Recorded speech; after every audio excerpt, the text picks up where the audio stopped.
Test match rugby, folks. Japan pushed Australia right to the wire. 15 points to Australia's 19.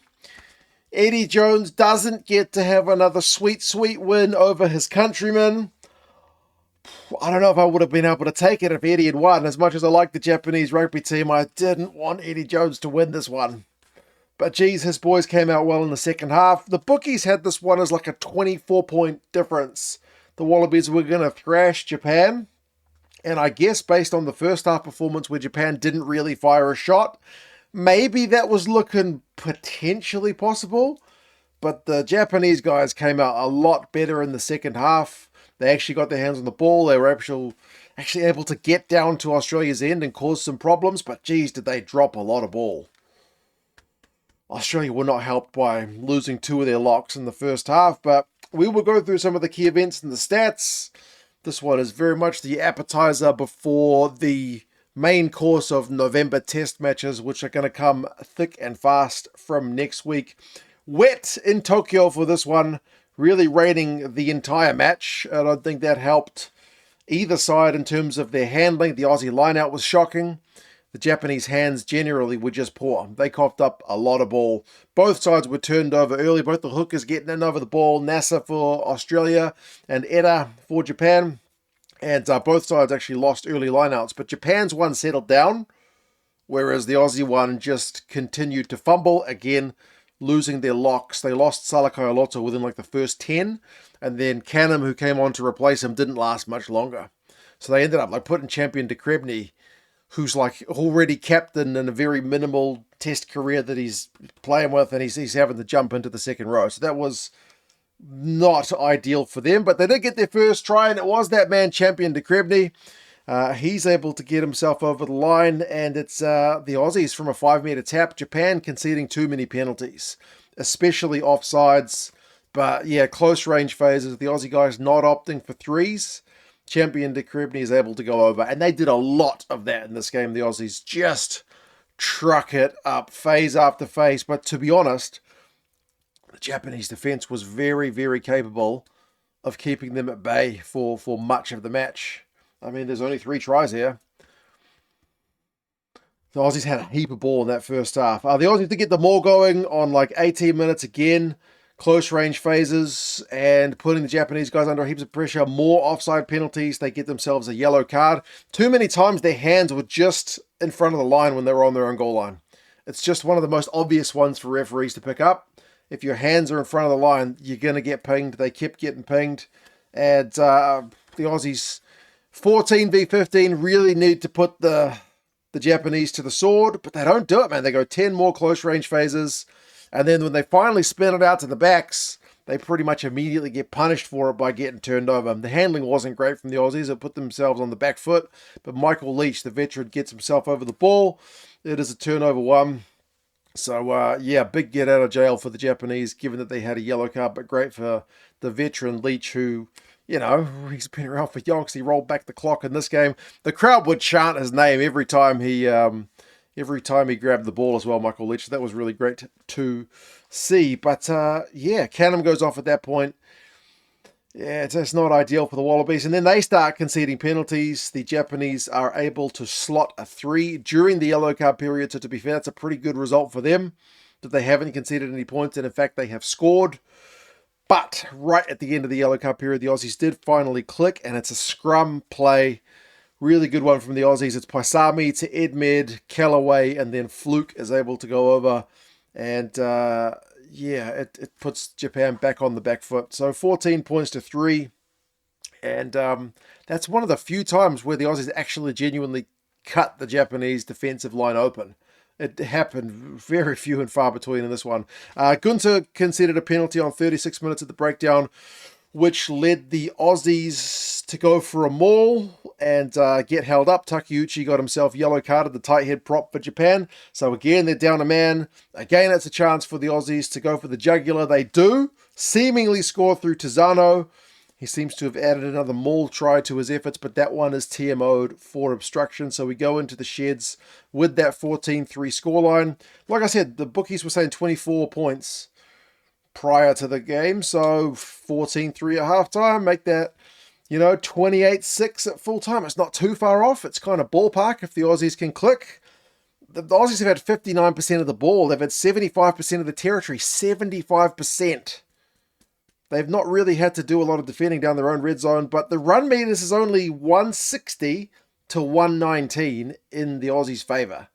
But they've had like almost double the carries, which is a little bit concerning. It was just wave after wave of Aussie attack, getting largely well defended by the Japanese defenders. Like the Japanese had like a 98% tackle percentage in the first half, which is astronomical. Like if you're at 80, you're getting a bit low. 85 solid. 90 is good. 98 is genuinely incredible. The Aussies were at 96, but that had so little defending to do in comparison. Penalty count is 7-5, which doesn't really seem to justify the 2 extra yellow cards the Japanese got, but there was a lot of advantages in there. So that penalty count's a little bit misleading because that doesn't count every time that the Japanese guys were giving away an advantage before conceding a penalty for a kind of second advantage or a third advantage, which was being blown up. Second half, Japan do see out the remaining yellow card period and actually got themselves their hands on the ball, which was quite pleasing for them. They got themselves into the Aussie half. They went through like 10 phases. They were like Dylan Riley was putting in a nice like dinking kick for Osada. It was starting to look like, hey, Japan are maybe going to play in the second half, and then it gets worse for the Aussies because they get pinged at scrum time, which is not an ideal one against Japan because Japan's not really renowned as a massive scrummaging team. Remember, they're without a few. There's no Tupou in this one. James Slipper's retired. What Nongol's getting his first start for a long time anyway. So yeah. Conceding the scrum penalty, and this one leads pretty much directly to Japan's first try. So they concede that penalty at scrum time. Japan go for touch. A nice line-out set play down the Aussie red zone. It gets stopped, but then like a phase or two later, Takeuchi, the big tie head prop, acres of space with the line only 2-3 meters away. Guy just goes straight through. The Aussies will not be happy with the big gap that allowed the tight head prop of all people to run through. So 14 points to 8 misconversion, but that's proper game on. Maybe a bit of a wake-up call for the Aussies because they did reply fairly quickly.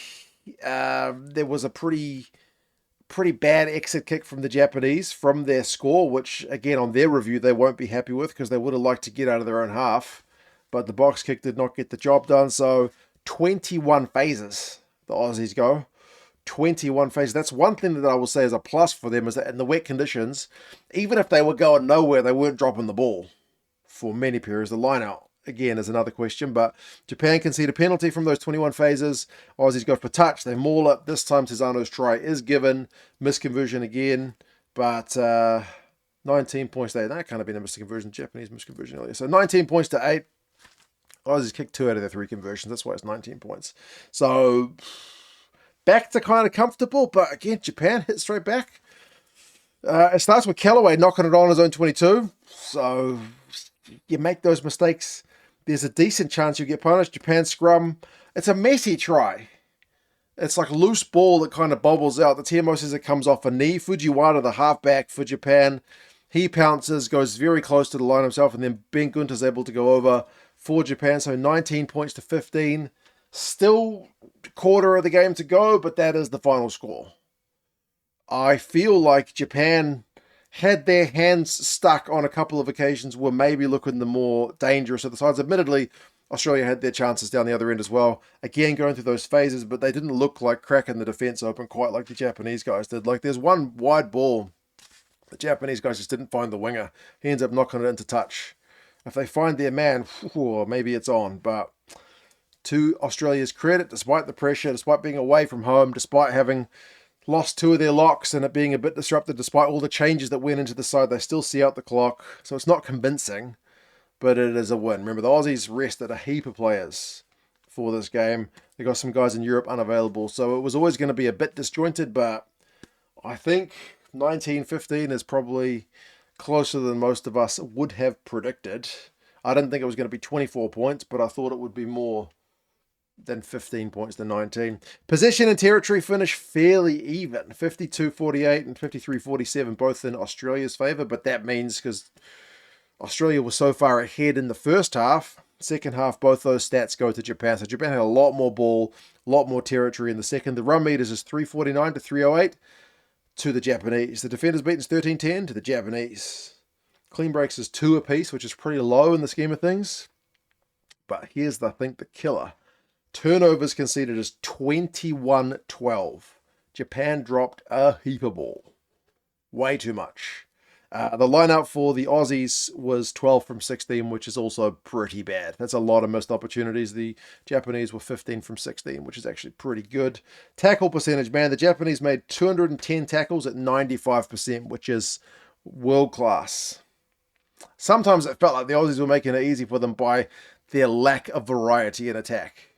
But again, wet conditions, chucking it up the jumper seems the right call, especially when earlier on they'd gone to the backs and immediately got turned over. So it's hard. The Aussies tackled at 90% too, which is also very classy. Only 139 though in comparison to the Japanese's 200 plus effort. Individuals, Eda, the hooker I said to look out for, didn't get as much action around the park, but he was defensively massive. 24 tackles, 3 turnovers, 1 from him. Michael Leach, 21 tackles, that's cracking. Angus Bell and Carlo Tizzano are the 2 top ball carriers for the Aussies, which tells you how the game was going. 17 and 16 carries from those 2 guys. Paisami had the most meters for the Aussies with 36, which is, again, in the scheme of things, pretty low. Ishida, the Japanese winger, had 60. He was the top for the match. But yeah, Australia get the win and some world rankings points, which is important in terms of their wanting to hunt down potentially 6th spot before the World Cup draw. Japan next go to England to take on South Africa. And Australia's heading the same destination, different stadium. They'll face England in their match. I think the Japanese guys are playing at Wembley and the Aussies will be playing at Twickenham. So maybe they'll be on the same flight. You guys let us know your thoughts on the match. Eddie doesn't get the win. It is Joe, but not by a heck of a lot. If you want some Wallabies gear to celebrate beating Eddie Jones's team, check down in the description. There is a link to the Wallabies shop, which is an affiliate of this channel. Use that link. It tells them that this guy referred you there. But yeah, you guys take care of yourselves, and I'll talk to you guys again soon. See you later.